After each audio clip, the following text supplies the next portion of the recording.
Sub inspector की recruitment को लेकर आज भी बच्चों ने जम्मू में धरना दिया, प्रदर्शन किया और आज भी समाज सेवकों ने बच्चों का साथ दिया। समाज सेवक बच्चों के साथ खड़े होकर सरकार के सामने ये गुहार लगा रहे हैं कि बच्चों को 5 साल की एज रिलैक्सेशन दे दी जाए। लेकिन बहुत सारे बच्चे वो भी हैं जो अब ये सवाल करना शुरू हो गए हैं कि जो 2 साल की एज रिलैक्सेशन दी गई थी उसका ऑर्डर भी अभी तक नहीं आया। और हम जब एसएसआरबी की वेबसाइट के ऊपर जाते हैं और एसएसबी की वेबसाइट के ऊपर हम जब फॉर्म फिलअप करने के लिए जाते हैं तो हम फॉर्म फिलअप नहीं कर सकते हैं, क्योंकि अभी तक सब इंस्पेक्टर रिक्रूटमेंट में 30 साल तक की एज रिलैक्सेशन का ऑर्डर नहीं आया है। मैंने आज कोशिश की कि सरकार के अलग अलग विभागों से ये मालूम किया जाए कि आखिरकार जो 30 साल तक एज रिलैक्सेशन है उसको लेकर सरकार का क्या कहना है। तो सरकार के लोगों से जो बात मालूम चली है वो ये है कि सब इंस्पेक्टर की रिक्रूटमेंट का जहां तक ताल्लुक है, 30 साल तक एज रिलैक्सेशन का जहां तक ताल्लुक है, उसके लिए रूल्स को अमेंड करना है। रूल्स की अमेंडमेंट कोई साधारण प्रोसीजर नहीं है। रूल्स की अमेंडमेंट का सिलसिला जाहिर सी बात है होम डिपार्टमेंट से शुरू होगा और उसके बाद ये जीएडी से होता हुआ लॉ डिपार्टमेंट के पास जाएगा। लॉ डिपार्टमेंट के ओपिनियन के बाद, उनकी कंकरेंस के बाद, कुछ और कंकरेंसेस हैं जो मैंडेटरी हैं, उन कंकरेंसेस के बाद दोबारा वापस ये होम डिपार्टमेंट में आएगा। उसके बाद होम डिपार्टमेंट रूल्स को अमेंड करेंगे। जाहिर सी बात है रूल्स को अमेंड करने के लिए लेफ्टिनेंट गवर्नर के पास भी इस फाइल को जाना है और लेफ्टिनेंट गवर्नर के दस्तखत के बाद बाज़ाब्ता एक नोटिफिकेशन इशू होगी और रूल्स अमेंड हो जाएंगे। क्योंकि कानून जब भी कोई इम्तिहान होता है वो इम्तिहान कुछ किसी कानून और एक ज़ाब्ते के तहत होता है। रूल्स कंबाइंड कॉम्पिटिटिव एग्जामिनेशन जो तरीके से होगा, ये सारी डिटेल्स उसी में आ जाती हैं, रूल्स में आती हैं। तो इसका मतलब ये हो गया कि अगर आप कोई भी बदलाव करेंगे तो रूल्स के अंदर बदलाव होना है। तो रूल्स के बदलाव के लिए एक प्रक्रिया होम डिपार्टमेंट ने शुरू की है और वो प्रक्रिया को मुकम्मल होने में थोड़ा समय लगेगा। वही वजह है कि अभी तक 28 से 30 साल तक जो लेफ्टिनेंट गवर्नर ने एज रिलैक्सेशन दिया था वो एज रिलैक्सेशन भी अभी तक बच्चों को नहीं मिला है। वो उस एज रिलैक्सेशन का फायदा बच्चों को नहीं मिला है। दूसरी इंपॉर्टेंट बात ये कि बच्चे 5 साल की एज रिलैक्सेशन मांग रहे थे और 33 साल तक एज को रिलैक्स करने के लिए बच्चों ने लेफ्टिनेंट गवर्नर मनोज सिन्हा के सामने गुहार लगाई है। उसको लेकर भी लेफ्टिनेंट गवर्नर मनोज सिन्हा ने बच्चों का मेमोरेंडम रखा और मेमोरेंडम रखने के बाद उन्हें मिठाई खिलाई और कहा आप चले जाइए, हम इस पर सोचेंगे, विचारेंगे। लेफ्टिनेंट गवर्नर मनोज सिन्हा भी इस पर सोच विचार कर रहे हैं कि क्या संभव है। जाहिर सी बात है इसमें उन्हें जम्मू कश्मीर पुलिस से पूछना है, जिस एजेंसी में जाकर इन बच्चों ने सर्विस करनी है, जहां पर इन्होंने नौकरी करनी है। इन्हें गृह विभाग से पूछना है कि क्या रूल्स के अंदर ये अमेंडमेंट हो सकती है, कर सकते हैं कि नहीं कर सकते हैं। और उसके अलावा और भी कई सारी कंकरेंसेज होती है। जैसे मैंने आपको कहा, वित्तीय विभाग यानी फाइनेंस डिपार्टमेंट को भी ये देखना है कि क्या उनके पास इतनी धनराशि है जिस धनराशि को तनख्वाह के तौर पर दिया जाना है। तो बहुत सारी चीजें होती हैं जिनको ध्यान में रखकर ही सरकार फैसले लेती है। सरकार ने ऑलरेडी जो 28 से 30 साल किया है, 2 साल की रिलैक्सेशन दी है। अब सरकार के समक्ष ये डिमांड है कि 3 साल एज रिलैक्स और की जाए। बच्चों की डिमांड का जहां तक ताल्लुक है वो जेन्युइन है, जस्टिफाइड है। क्यों जेन्युइन और जस्टिफाइड है? क्योंकि 2009 में, 2016 में 2 बार ही सब इंस्पेक्टर की रिक्रूटमेंट जम्मू कश्मीर में हुई है। जब आज जिस समय पहली एडवर्टीजमेंट आई थी उसमें 800 वैकेंसीज थी, बाद में गवर्नर साहब ने 400 और बढ़ा दी, 1200 वैकेंसीज हो गई हैं। तो 1200 वैकेंसीज का मतलब यह है कि अगर 12 साल लगातार रिक्रूटमेंट होती रहती तो हर साल 100 वैकेंसीज निकलती, बच्चों को इम्तिहान में पार्टिसिपेट करने का मौका मिलता, न शिकायत होती, न शिकवा होता, न बच्चे सड़क के ऊपर आते, न कोई हंगामा होता। लेकिन अफसोस की बात यह कि होम डिपार्टमेंट ने पोस्टें रेफर नहीं की। पहले तो पुलिस रिक्रूटमेंट बोर्ड था, क्यों नहीं पुलिस रिक्रूटमेंट बोर्ड को ये पोस्टें रेफर होती रही? क्यों नहीं पुलिस रिक्रूटमेंट बोर्ड ने रूटीन में हर साल रिक्रूटमेंट्स की? क्या वजूहात हैं, तो पुलिस रिक्रूटमेंट बोर्ड को पता होगा। लेकिन अब चूंकि मामला सारा एसएसबी के पास है, वहां रूटीन में क्या पोस्ट जाएंगी, क्या रूटीन में वहां पर तफसील जाएगी कि कितनी पोस्टें हमारे पास हैं, क्या ये रूटीन का सिलसिला शुरू होगा? अगर हम इतिहास पे नजर दौड़ाएं तो ऐसा संभव होता हुआ नजर नहीं आता। अब आप खुद हिसाब लगाइए कि 2020 में जो सिलसिला शुरू हुआ और 6 महीने पहले ये सारी बातें शुरू हुई और अब जाकर उसके लिए एडवर्टीजमेंट निकली है। एडवर्टीजमेंट में पहला पेज आया कि जी आपने एज जो है वो 18 से 28 साल रखी है। ग्रेजुएट जो है वो 19 साल की उम्र में बच्चे होते हैं, तो आपने 18 से 28 साल कैसे रख दी? 20 साल की उम्र में ग्रेजुएट हो रहे हैं, 21 साल की उम्र में ग्रेजुएट हो रहे हैं। तो आपने 18 से 28 साल कैसे रखी? उस पर हंगामा हुआ तो 30 साल हो गई। अब अभी भी हंगामा थमा नहीं है, बच्चे अभी भी सड़कों के ऊपर हैं और हो सकता है कि lieutenant governor Manoj Sinha consider करें और बच्चों को रिलीफ दे दें। लेकिन ये रिलीफ देने के बाद वो बच्चे जिनकी उम्र आज 28 साल है वो कहते हैं अगले साल हम 29 के हो जाएंगे, हमें तो 2 ही मौके मिले, हमको भी तीसरा मौका नहीं मिला।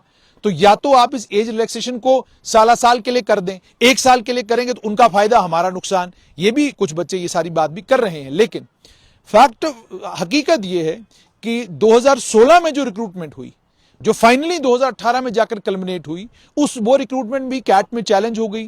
Probationary sub inspector Arshad Ahmad की शहादत के बाद अब सवाल यह है कि क्या जम्मू कश्मीर का होम डिपार्टमेंट, गृह विभाग दोबारा से लिस्ट को तैयार करेगा? क्योंकि कैट ने तो आदेश दे दिया है कि आप दोबारा से लिस्ट बनाएं। अगर दोबारा से गृह विभाग लिस्ट बनाता है तो probationary sub inspector Arshad Ahmad जिसकी शहादत हुई है उसको लेकर जम्मू कश्मीर पुलिस क्या करेगी? और पुलिस रिक्रूटमेंट बोर्ड उन 38 बच्चों के साथ क्या करेगी जिन 38 बच्चों को कैट ने ऑर्डर दिया है और कहा है कि भाई आप जो है मेरिट की बुनियाद पर दोबारा से तय करें। आप कोई भी कानून जाब्ता नहीं बदल सकते, आप रिक्रूटमेंट के कवानीन को चेंज नहीं कर सकते हैं। तो रिक्रूटमेंट के रूल्स को और कवानीन को ध्यान में रखते हुए और रिजर्वेशन के कोटा को बिना छेड़े आप दोबारा से लिस्ट तैयार करें। तो लिस्ट तैयार करने के लिए कहा गया है गृह विभाग को, डीजीपी को, होम सेक्रेटरी को, और कैट लगातार उनको समन निकाल रहा है। कैट में 5 बार या 3 बार चांसेस दिए जाते हैं, उसके बाद जो है कैट अपनी कार्रवाई करता है। तो एक तो ये मामला, यानी 2016 में जो रिक्रूटमेंट हुई वो भी मुकम्मल नहीं हुई। 2021 की रिक्रूटमेंट में ऑलरेडी पेज पड़े हुए हैं। सवाल यहां पर यह है कि होम डिपार्टमेंट, गृह विभाग अपनी एक्सरसाइज फैक्ट्स की बुनियाद पर जम्मू कश्मीर की अनएम्प्लॉयमेंट को ध्यान में रखते हुए, बच्चों को जो अपॉर्चुनिटीज मिली हुई हैं उन अपॉर्चुनिटीज को ध्यान में रखते हुए गृह विभाग एडवर्टीजमेंट तैयार क्यों नहीं करता? एडवर्टीजमेंट तैयार क्यों की जाती है? इस बुनियाद पर कि बाकी राज्यों में क्या हो रहा है, बाकी यूनियन टेरिटरीज में क्या हो रहा है। बाकी यूनियन टेरिटरीज में बहुत कुछ हो रहा है, आप जम्मू कश्मीर के साथ, इस यूनियन टेरिटरी के साथ बाकी यूनियन टेरिटरीज को आप मुकाबला कर ही नहीं सकते। हरियाणा के साथ आप इसका मुकाबला करेंगे, हरियाणा स्टेट है, उस स्टेट में दुनिया भर की इंडस्ट्री है, तो आप जम्मू कश्मीर का मुकाबला उसके साथ करने लगे हैं। चंडीगढ़ के साथ मुकाबला करेंगे, कहां चंडीगढ़ और कहां जम्मू कश्मीर। आप मुकाबला हिमाचल प्रदेश के साथ करेंगे, आप उत्तर प्रदेश या बिहार के साथ मुकाबला करेंगे, नहीं कर सकते। उत्तर प्रदेश एक बहुत बड़ा राज्य है, उस बहुत बड़े राज्य में दिल्ली नजदीक में है, नोएडा है, और भी कई शहर जो हैं वो बिल्कुल पास में है, तो उसके साथ भी मुकाबला नहीं हो सकता। जम्मू कश्मीर की अपनी परिस्थितियां हैं, यहां के अपने हालात हैं, और यहां यह भी सच्चाई है कि 1200 पोस्टों को एक ही बार एडवर्टाइज किया जा रहा है। सोचिए अगर हर साल एडवर्टाइज की गई होती तो ये बच्चे सड़क पर नहीं आते, ये बच्चे हंगामे नहीं करते, शोर नहीं करते। अब अगर लेफ्टिनेंट गवर्नर मनोज सिन्हा के प्रशासन से और केंद्रीय गृह मंत्रालय से बच्चों को यह उम्मीद है कि हमको ये रिलैक्सेशन मिलेगा और इस रिलैक्सेशन के मिलने के बाद हम इम्तिहान में पार्टिसिपेट कर पाएंगे, तो इसमें इतना विलंब क्यों हो रहा है, इसमें इतना समय क्यों लिया जा रहा है? ये सभी बच्चों की समझ सोच से बाहर है। जिस भी बच्चे से मुलाकात होती है वो यही कहता है कि क्या होगा जी सब इंस्पेक्टर की रिलैक्सेशन का।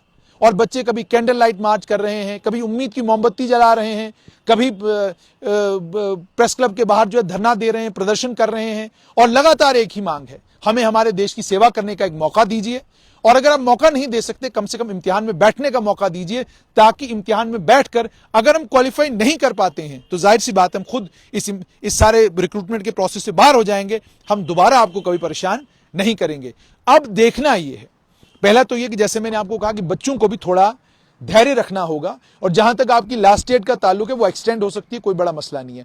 आप ये भी जानते हैं कि लेफ्टिनेंट गवर्नर मनोज सिन्हा का दिया हुआ वर्ड, जिसमें उन्होंने ट्वीट भी किया है, उनके ट्वीट की कोई वैल्यू है, उनके ट्वीट की कोई कीमत है।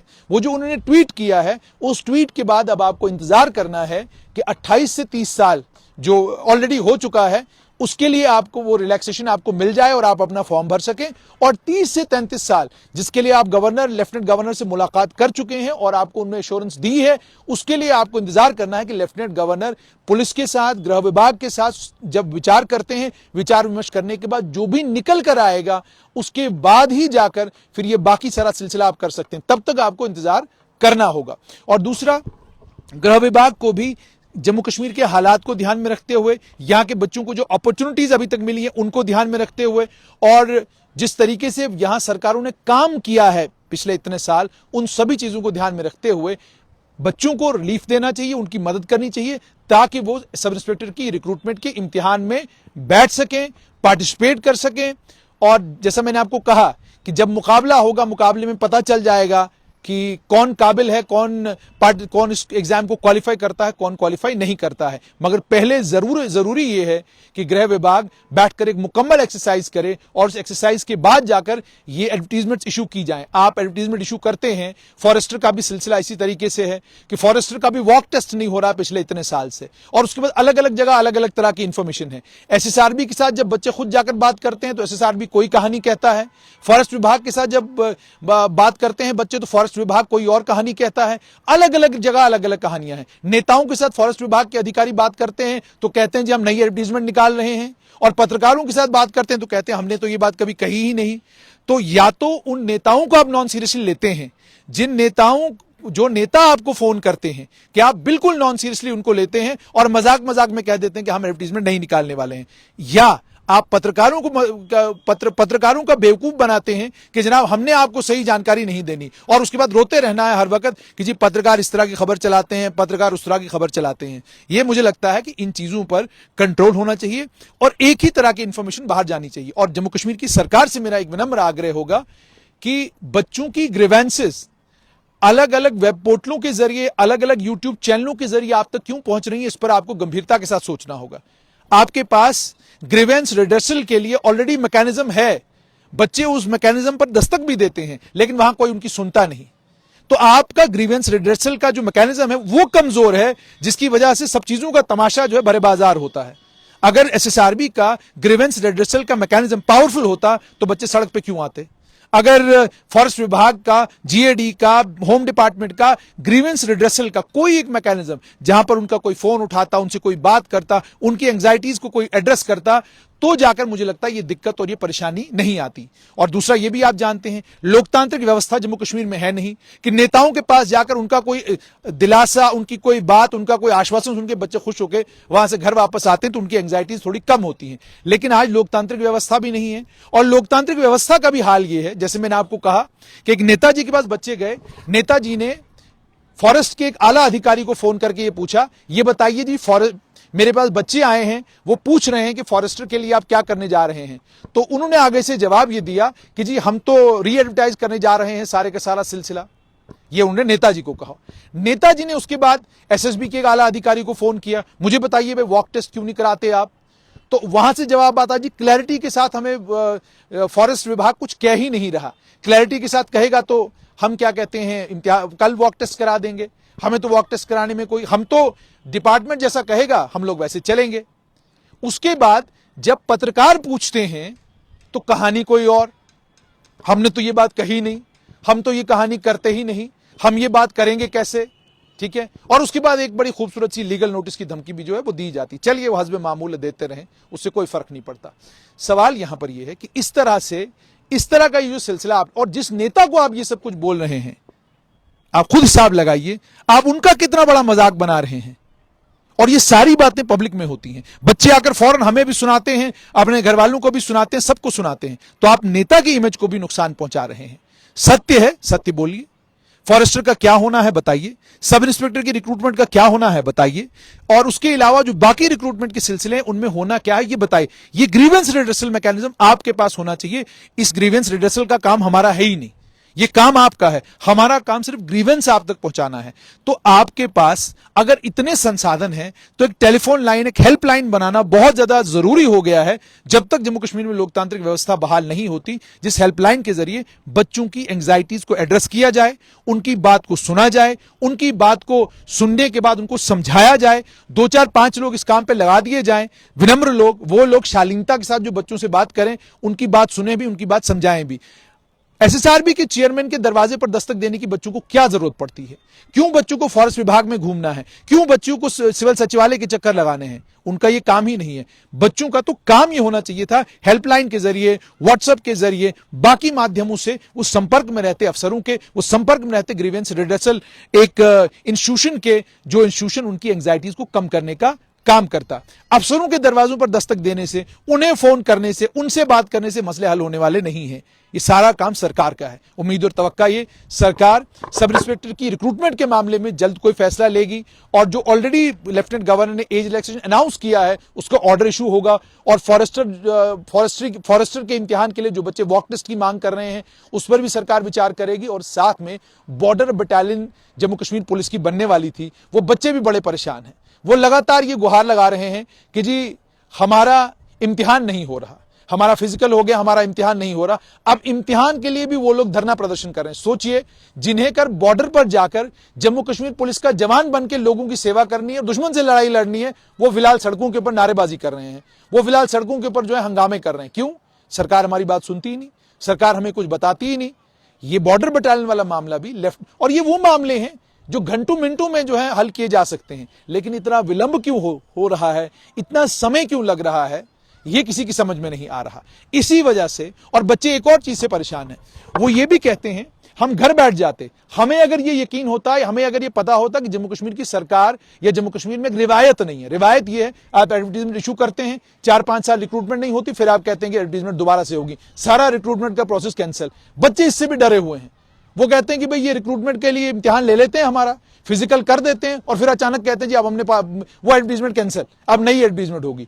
तो ये जो चीजें हैं, ये जो तमाशे जम्मू कश्मीर में होते हैं, इन तमाशों की वजह से बच्चे सड़कों पर आते हैं। अदरवाइज सरकार अगर काम अपना ठीक तरीके से करे, और जिस तरीके से सरकार काम कर रही है, अगर ग्रीवेंस रिड्रेसल इंस्टीट्यूशन बनता है, यकीन जानिए आपको सड़क पर बच्चा नजर नहीं आएगा। आपको बच्चे अपनी ग्रीवेंस सुनाते हुए और ग्रीवेंस का हल होते हुए और ग्रीवेंस का हल देखते हुए नजर आएंगे। बहुत ज्यादा जरूरी है सरकार इन बातों पर सोच विचार करना शुरू करे।